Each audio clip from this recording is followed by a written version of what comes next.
नमस्कार दोस्तों, स्वागत करता हूं मैं आपका। दोस्तों, हम लोग पढ़ रहे हैं कक्षा 8 गणित का 8वां अध्याय, जिसका नाम है राशि की तुलना।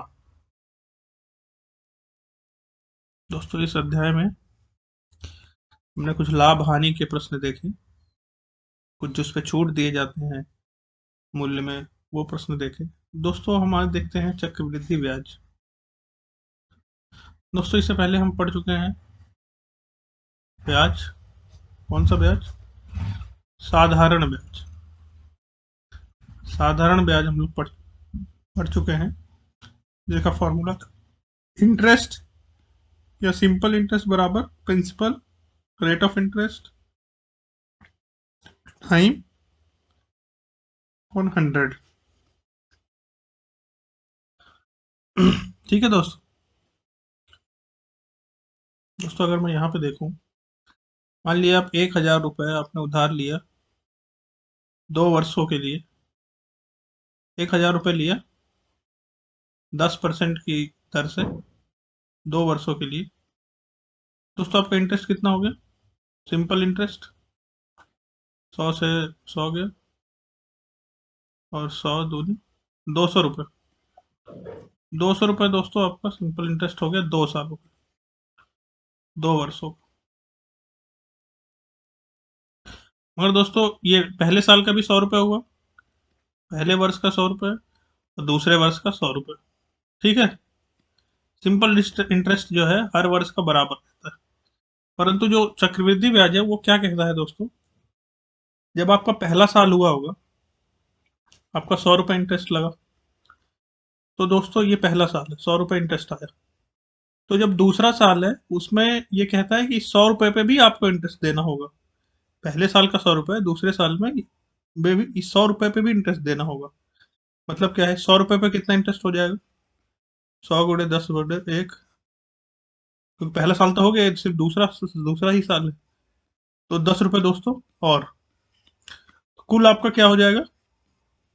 सिंपल इंटरेस्ट ये 200 प्लस 10 रुपये,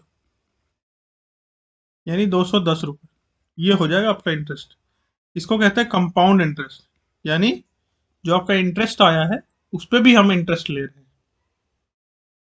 दोस्तों, यहाँ कोई प्रश्न किया है, इनमें इनका 1 वर्ष का ब्याज 1500 आया, 2 वर्ष का ब्याज कितना हो जाएगा? 3,000 रुपये। परंतु ये साधारण ब्याज है। मूलधन क्या, मिश्र धन क्या हो जाएगा? कुल राशि जो भुगतान करना पड़ेगा, जो उन्होंने उधार लिया था, प्लस ब्याज, कुल इतना रुपए दे देंगे। ये साधारण ब्याज है दोस्तों, साधारण ब्याज। चक्रवृद्धि ब्याज क्या होता है? ब्याज पे भी ब्याज, ब्याज पे भी ब्याज लगेगा। समझ रहे हैं दोस्तों? यहाँ देखो किया है, जो पहला असाइन सिंपल इंटरेस्ट निकाला हमने, 20,000 रुपये का 8% है वार्षिक दर से। प्रथम वर्ष का साधारण ब्याज क्या हो जाएगा? 20,000 गुणे 8, 1,600 रुपये आ गए दोस्तों। मगर जब दूसरे साल का हम लोग दूसरों निकालेंगे, तो ये 1,600 रुपये प्लस जो प्रिंसिपल था 20,000 में हम 1,600 जोड़ देंगे। अब हमारा ये हो गया प्रिंसिपल मनी, क्योंकि हम इस पे भी अब इंटरेस्ट लेंगे, इस 1,600 पे भी। तो दोस्तों, दूसरे साल कितना आ गया? ये 20,000 और 1,600, 21,600 गुणे 8 बटे 1,728 आ गया दोस्तों। अब जो है दूसरे वर्ष के अंत में कितना हो जाएगा? अमाउंट कितना हो जाएगा? 21,600 प्लस ये 1,728, इतना हो गया दोस्तों। कुल कितना ब्याज देना पड़ा इसको? 3,328। जहां दोस्तों पहले सिर्फ 3,200 था, है ना दोस्तों? पहले सिर्फ 3,200 रुपये था। 1,600 1,600 2 वर्षों का, ऐसा ही 2 वर्षों का 3,200। ये चक्रवृद्धि के हिसाब से उसको कितना देना पड़ता है? 3,328। समझ रहे हैं दोस्तों? ज्यादा देना पड़ रहा है, यानी ब्याज पे भी ब्याज लगाते हैं। जो बैंक होते हैं या जो कोई से भी आप जहां से आप उधार लेते हैं, आमतौर पे वो चक्रवृद्धि ब्याज ही लगाता है। जो आप कहते हैं किस्तों पे बना दो इसको, ये चक्रवृद्धि ब्याज लगता है। चक्रवृद्धि ब्याज, इसको कहते हैं कंपाउंड कंपाउंड इंटरेस्ट। ठीक है दोस्तों, इसको कहते हैं कंपाउंड इंटरेस्ट। आपको बहुत ही महत्वपूर्ण है ये। बैंक बैंक वगैरह सब इसी ब्याज पे ही अपना पूरा बिजनेस करते हैं। जैसे मैं आपको बताऊं दोस्तों, थोड़ा सा यहाँ पे मैं और इम्फेसिस करना चाहूंगा। ये देखिए दोस्तों, 3,200 था ना, पहले वर्ष का 1600, दूसरे वर्ष का 1600। दोस्तों जो पहले वर्ष का 1600 है वो तो ठीक है, जब दूसरे वर्ष का हमने निकाला 1600, तो इस 1600 पे भी इंटरेस्ट लगेगा, यानी 1600 गुणे 8/100। 16 दोस्तों कितना होता है? 8×48 के 8, 4 हासिल लगा, 8×48 के 4, 8 का मान 8×4 = 12, 128 रुपये दोस्तों। 128 रुपये वो हो गया जो ब्याज पे भी ब्याज लगेगा। कुल कितना हो गया? 1600 पहले वर्ष का सिंपल, दूसरे वर्ष का सिंपल, और जो 128 लगा पहले वर्ष के पे जो उस ब्याज पे ब्याज लगा, ये दोस्तों आप जोड़ेंगे कितना आ जाएगा? ये 8, 2, अच्छा 2, 12, 3, 3328 दोस्तों, वही आया ये। दोस्तों आप समझ पा रहे हैं मैंने क्या किया? पहले वर्ष का ब्याज तो 1600 है, इनका भी 1600, हमारा भी 1600। सिंपल इंटरेस्ट के हिसाब से क्या है, दूसरे वर्ष का भी 1600 है, ठीक है। मगर जो जो पहले वर्ष का जो ब्याज आया वो भी तो साल भर आपके पास रहा ना, उसका भी इंटरेस्ट जो लगेगा वो 128 रुपये आ गया। 1600 को जो इंटरेस्ट आया 128 रुपये, वो भी हमने इसमें जोड़ दिए। 16, 16, 32 और 128, 3328।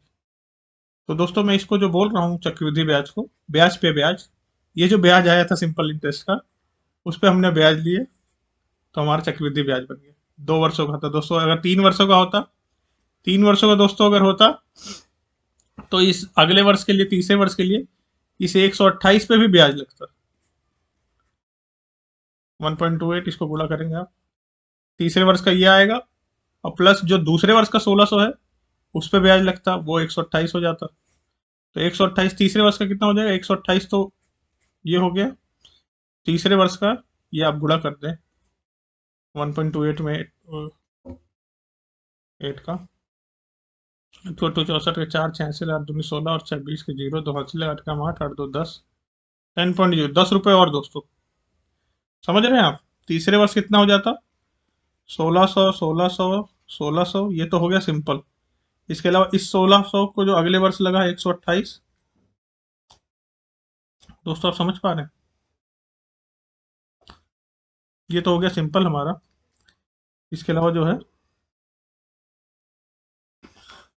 इस 1600 पे जो अगले वर्ष ब्याज लिए, ये पहला वर्ष, ये दूसरा वर्ष है, ये तीसरा वर्ष, अगर मान मान लेता हूँ 3 वर्षों के लिए है, तो इस 1600 पे ब्याज लगा 128। दूसरे वर्ष का हो गया, तीसरे वर्ष क्या हुआ? तीसरे वर्ष भी इस 1600 पे ब्याज लगा 128, इस 1600 पे, और दूसरे इस 1600 पे भी 128, और 128 पे 10 रुपए। समझ रहे दोस्तों? 10 रुपए कितना पैसे? 10 रुपए मान लो 5 पैसे, ऐसा कुछ आया था हमारा। अब ये सारे जोड़ दीजिए, 4800 ये हो गया, 256 ये हो गया, 10 रुपए ये हो गया, और 256, 128 ये हो गया, और 10 रुपए और हो गया। ये सारे अब जोड़ देंगे तो 3 वर्षों का चक्रवृद्धि ब्याज आ जाएगा, चक्रवृद्धि ब्याज या कंपाउंड इंटरेस्ट। आशा करते हैं आप समझ पा रहे होंगे दोस्तों, नहीं तो हम प्रश्न करेंगे हल ये कल। धन्यवाद दोस्तों।